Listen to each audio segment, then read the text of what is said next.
கிரிகையினாலே நீங்கள் பரிசுத்தமாகி விட முடியாது. பூமியிலே அநேகர் தங்களுடைய சுய கிரிகைகளை நம்பி, நான் நன்மை செய்து விட்டேன், நான் நன்மை செய்து கொண்டிருக்கிறேன், அதனால் எனக்கு பரலோகம் கிடைத்துவிடும், நான் நீதிமானாய் ஆகிவிடுவேன் என்றெல்லாம் ஆசைப்படுகிறார்கள். ஆனால் அருமையானவர்களே, கிறிஸ்து அல்லாமல் பூமியிலே யாருக்கும் நீதிமான் ஆக முடியாது.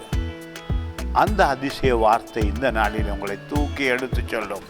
நீ விசுவசித்த இயேசு கிறிஸ்துவினாலே நீதிமானாய் இருக்கிறேன். விசுவாசமே உங்களை வாழ வைக்கும்.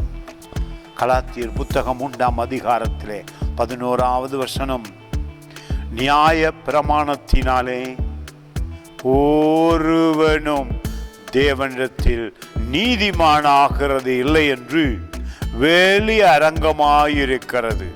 ஏனெனில் விசுவாசத்தினாலே நீதிமான் பிழைப்பான் என்று எழுதியிருக்கிறதே. உங்களுக்கு பிழைக்கும் வழி உண்டாகிறது வார்த்தையினாலே. அதை விசுவசிக்கும் பொழுது இந்த வேத வார்த்தைகள் உங்கள் காதுகளில் ஒலிக்கும் பொழுது, கேட்கும் பொழுது உள்ளத்திலே விசுவாசம் எழும்ப ஆரம்பிக்கிறது. உங்களுக்கு அதிசயம் நடக்க ஆரம்பிக்கிறது. விசுவாசத்திலே வாழ பழகுங்கள். அருமையானவர்களே, நியாயப்பிரமாணம் என்பது பழைய ஏற்பாட்டிலே எழுதப்பட்ட சட்டங்களும் திட்டங்களும். ஆனால் கிறிஸ்துவே எங்களுடைய புதிய வாழ்வின் அடையாளமாயிருக்கிறார். அவரே வந்து எங்களை மீட்டு ரட்சித்து நடத்துகிறார்.